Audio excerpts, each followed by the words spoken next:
Okay, so check this out. I'm gonna do a magic trick for you. Ready? Nothing in my hand, right? Ta-da! Did I just pull a fully cinematic on a mechanical gimbal with an amazing wireless audio system out of my pocket? Crazy. Osmo Pocket 3, let's get into it.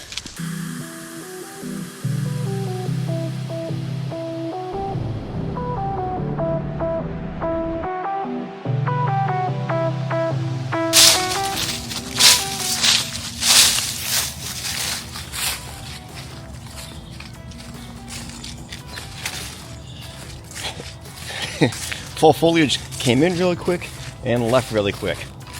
So what do you mean by that? It actually came in late in the season. It started, I wasn't sure we were even going to get a fall, to be honest with you, the way things are looking. And then it came in, it looked decent. It wasn't as vibrant as years past.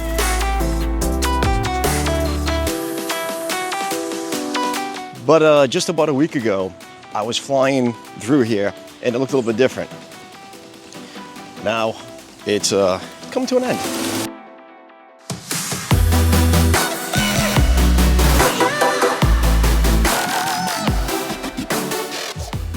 That's all right. That's how it goes, right? Soon get some snow, get a little bit of landscape with a nice snow cap going on, ice, and then back to spring as it goes around. Anyway, today we're talking about the Pocket 3. I am extremely excited about this particular camera. I've been wanting it for well over a year now. I loved the idea of the Pocket, the concept of it when the original one came out. Purchased it, didn't live up to my expectations. It had a very narrow field of view and also didn't have very good quality audio. If you want external, you had to get adapters. That was the other thing. I had way too many adapters on there. So that was a bust for me. Then when the Pocket 2 came out, they answered some of that. Made a wider field of view, the 20mm, which the field of view was really good. External mic, again, picked up on that. But they didn't have two things that I was really hoping for. One, a depth of field. I think it might have had a little bit, but not really noticeable. And also, it wasn't very good in low light. So then the Pocket 3 was announced, and they addressed it. I've only had it for about a week and a half now, so this is like an initial take on it. They announced it on the Wednesday. I was able to get it the following day on Thursday. B&H had a few in stock. I had a creator set overnighted, so I've been messing with it a little bit. I also did a little bit of a low light test. I actually came here last weekend. It was still a little bit more foliage, but it was raining. We've been dealing with that a little bit lately. Went to one of the gazebos. I set up the 3 cameras, the Pocket 3 that I'm using now, my GoPro Hero 12 Black with the Volta that I use quite often, or I was using all the time for the vlogging scenarios, and my A6700. So today we're out in Lincoln Woods, going over the equipment I use, the gear I use, and what I use it. I'm showing this at a few different angles, so I might not be looking at the camera at all times, but I'll try to make this as comfortable as possible.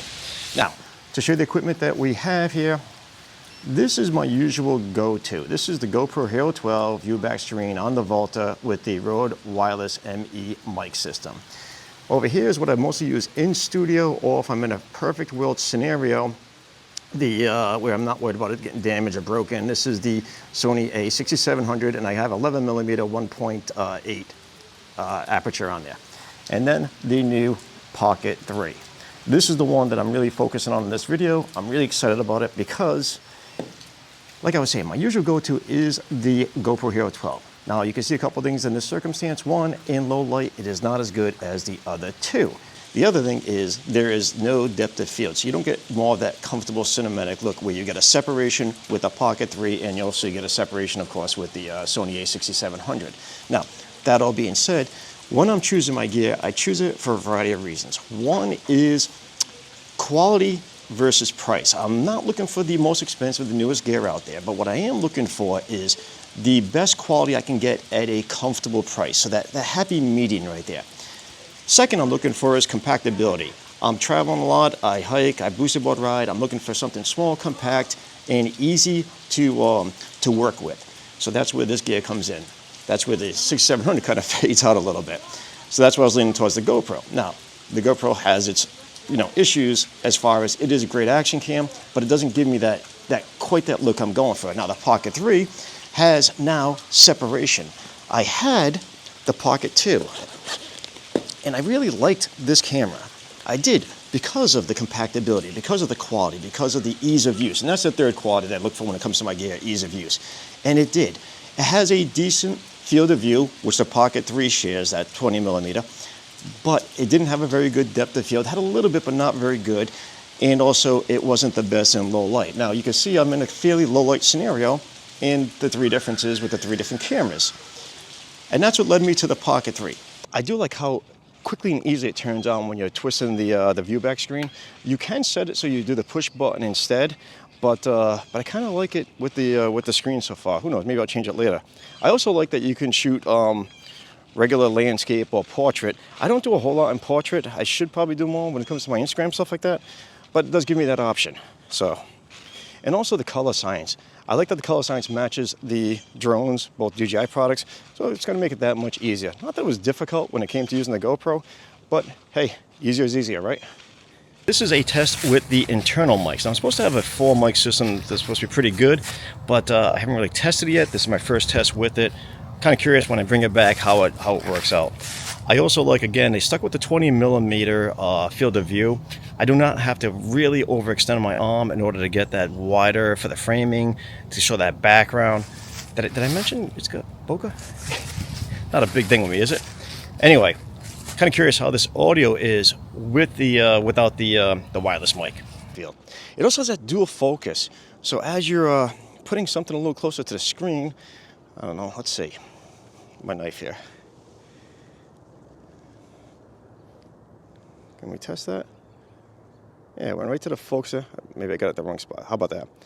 Now, as far as the ease of use, you don't need the adapters. The joystick and the record buttons all locked into it. You get two different extenders. One a short range. It doesn't have any adaptations to it other than making it a little extended so it's more ergonomic in the hand. And you also get a longer, and that gives you extra battery support on there. You do get a wide angle lens. Again, have no intention on using it. I don't feel like I need to. Let me change the field of view here. You do get the harness when it's powered down. It locks into its mode like it did in the predecessors. So it takes up very little space, very easy to work with. You don't get the black mist filter. That doesn't come with it. You do get the wide angle. You also get a power cord. You get a little carrying case, and you get the strap if you want to put it on the bottom to, lock it on or secure it onto your arm there. Anyway, that's the entire pack with it. I'm going to be getting some ND filters from Freewell, so I'm looking forward to them shipping me out that so I could try it out, use this in a little bit more of a manual mode or pro mode, and anxious, very excited to see how that works out. Have a little bit more control over those settings. Now, it will also hold up to 256 megabyte, that's real small, 256 gigabyte SD card. And I'm finding the battery life, even the internal one in the camera itself, and not the extended one, to last a decent amount of time.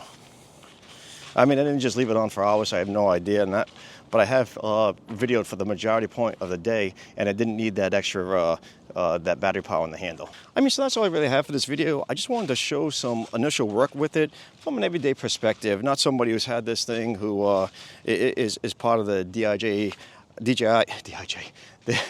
not somebody who's part of the DJI hierarchy there who gets all the gear for, early and free and that kind of stuff. So just somebody who's just an everyday average shooter, smaller channel, making some videos, having a little bit of fun.